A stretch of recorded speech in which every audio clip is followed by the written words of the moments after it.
This video is sponsored by Squarespace.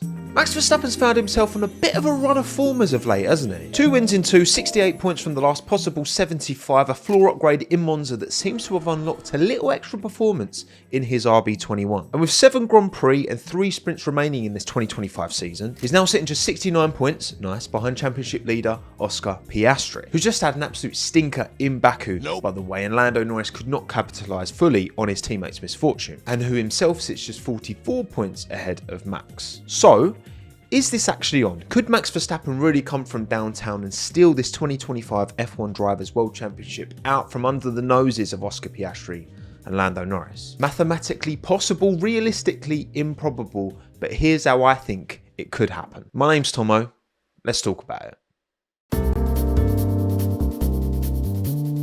Look, first things first, for the avoidance of any doubt, of course, Max needs a sizable, big, juicy chunk of luck. He can't do it on his own. He may be the best driver in F1 right now. He may be one of the greatest to ever do it, undoubtedly, but he's only human. And why don't we do a little bit of maths to contextualise this? Let's say Max wins every single event from now till the end of the season, all 7 Grand Prix, all 3 sprints. He would accrue 199 points, putting his total at 454. Now, if Oscar followed him home P2 in every single Grand Prix and sprint for the rest of this season, he'd accrue 147 points, putting his total at 471.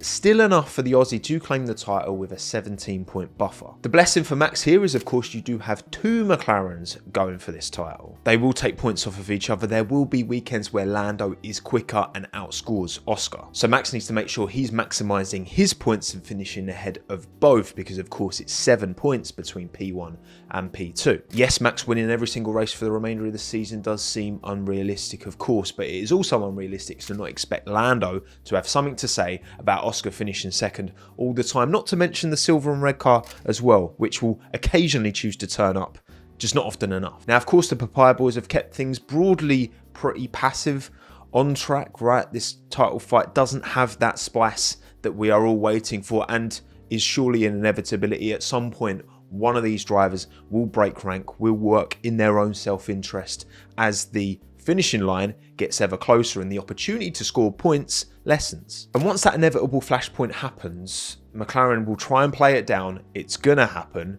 Max, that's his opportunity to try and capitalise. I mean, when Max was laughing on the radio about Oscar giving the position back to Lando in Monza, call me cynical. It's not even cynical, is it? I just think Max knows what he's doing. I think he's smart. He knows the buttons he needs to push. He knows the games he needs to play. Anything he can do to plant seeds of doubt, annoyance, distraction within the McLaren camp can only serve to help his championship hopes, surely. And if that's what needs to be done, he should be doing it. He said it himself at the end of last year, I will do everything I can to win. Max is as smart on track as he is off it. I fully believe that. This is a sport of incredibly fine margins. The internal pressure at McLaren is only going to tick up as this championship carries on, and both still have a genuine chance at winning it. And if Max can be there in the background, just chomping away and just being a present and just exerting, intimidating pressure on these two, surely that can only lead to more chaos at McLaren and more opportunity for Max. That's the out he has to play to here. When he's been given no shot, no opportunity by anyone, myself included, all season, Red Bull found something in Monza with an upgrade, and it feels like it's delivering a car to him right now that he can drive, he feels comfortable in.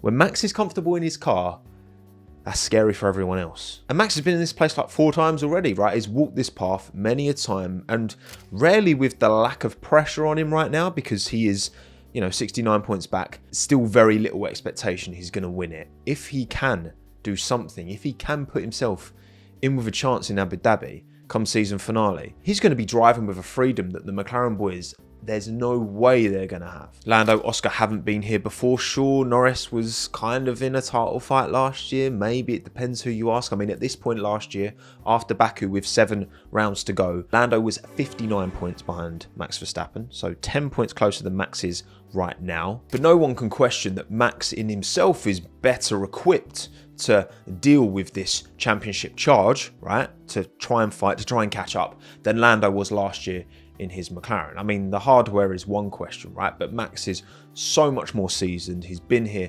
time and time again, and I think he will really, really relish fighting and actually having a sniff Because I think he'll believe it. He won't say it, but I'm sure Max believes there's a chance. The proprietors can't afford to just focus on each other anymore. Max is there, he's present, he's just had 3 phenomenal weekends back to back to back.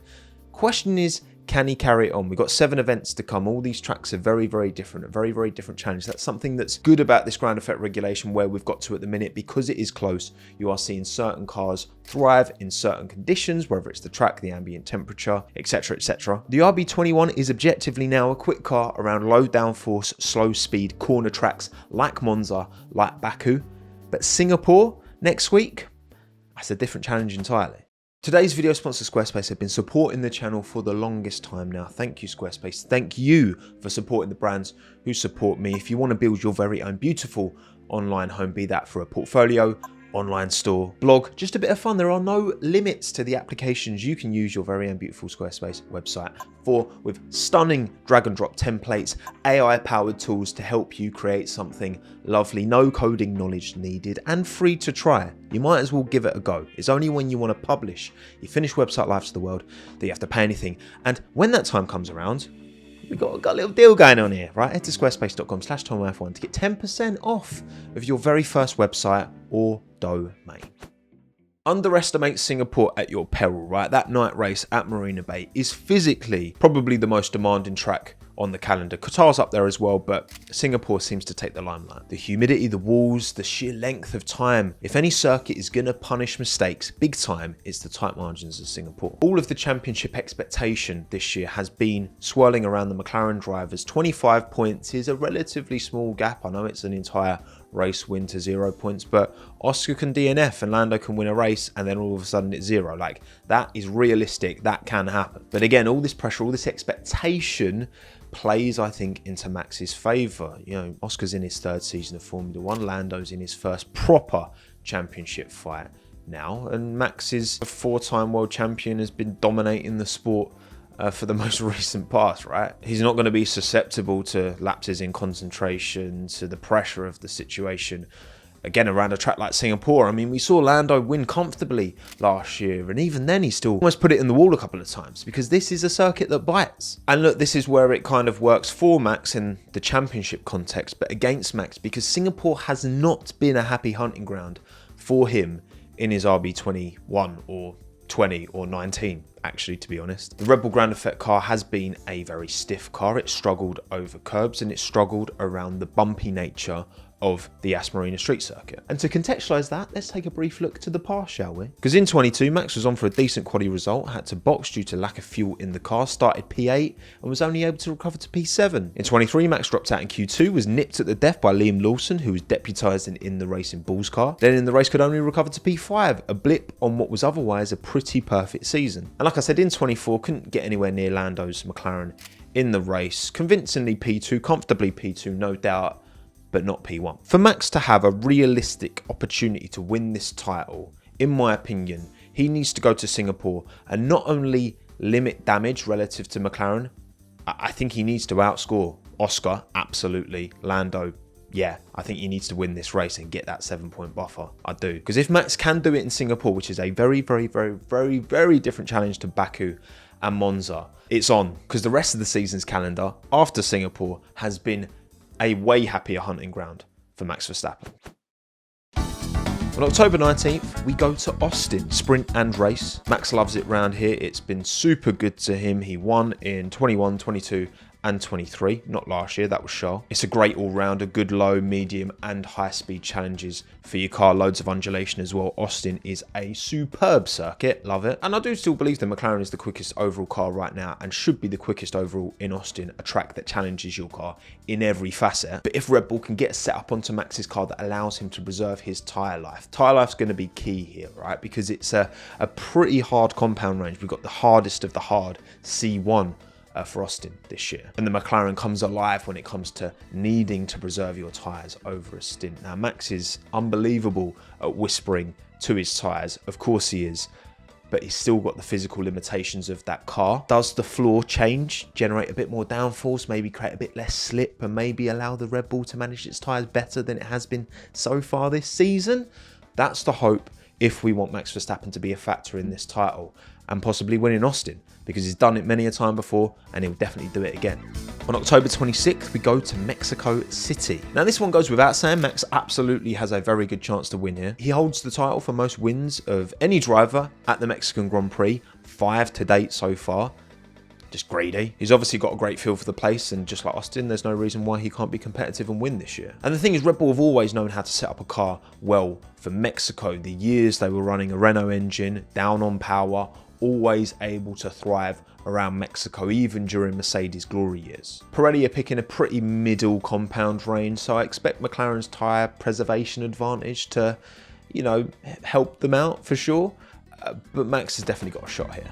On November 9th, we go to Brazil. And I mean, do I need to explain to you why Max Verstappen has a pretty good chance to win in Interlagos? Like, I'm not going to insult your intelligence, okay? Max and Interlagos is like fish and chips. It's just meant to be. He won in 23 and 24, so he could make it 3 in a row if he wins this time out. If it rains, oh my God, of course, Max has got a huge chance to win because he is an absolute demon in the rain. And it's a sprint as well, so an extra opportunity to get more points relative to the McLarens. Like, if the conditions play out well here, this could be a big swing in Max's favour. Almost feel like it's his to lose, which might be a stretch, but he is that good round here.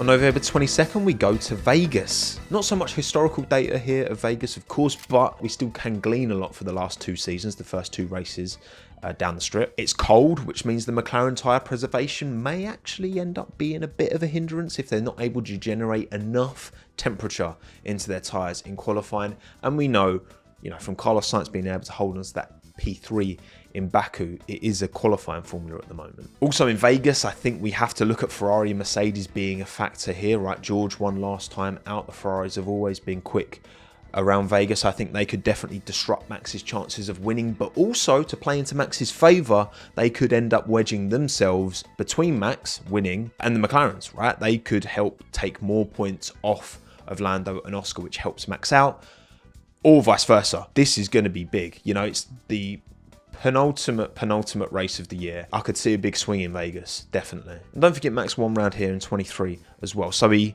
does know how to do it. A bit of a shame Pirelli aren't opting for the C6, the super soft.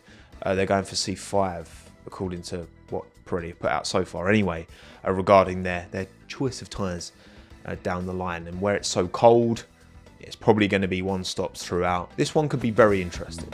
On November 30th, we go to Qatar. Penultimate race of the season, flat, lots of medium high-speed corners, pretty high temp as well. That could mess around with Max's Red Bull from a tyre deg point of view, again, relative to the McLaren, because it's so hard on your tyres around the sail. If that floor is cooking up a bit of extra downforce to generate less slip in the tyres, that means less tyre degradation, and that means Max could maybe be competitive around Qatar. It's a sprint as well. Penultimate race of the season.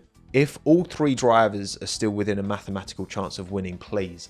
Oh my God, that'd be so sick. Please. Part of this video, honestly, is trying to manifest it. We need some spark, and nothing will give spark to this championship fight like Max Verstappen being involved. That's for sure. And also, Max is the only driver to win around here in the ground effect era, winning the race in 23 and 24. Of course, Oscar won the sprint. Qatar's a happy hunting ground for Max. Because then finally on December 7th, we go to the season finale in Abu Dhabi. Yas Marina's a pretty broad challenge of your car. It's got a decent blend of corner profiles, probably more towards on the low speed side. I don't think it necessarily plays into the strengths of what that Red Bull RB21 is right now, and I do think the McLaren is probably going to be more adept around the streets of Yas Marina. But again, that floor, that extra bit of downforce, maybe that makes all the difference. Lando did win here last time out, but Max took the win in 23, in 22, as we know in 21, in not remotely controversial circumstances. But believe me, if by the season finale there is a mathematical chance of Max Verstappen winning this title, he's going for it. You can be sure of that.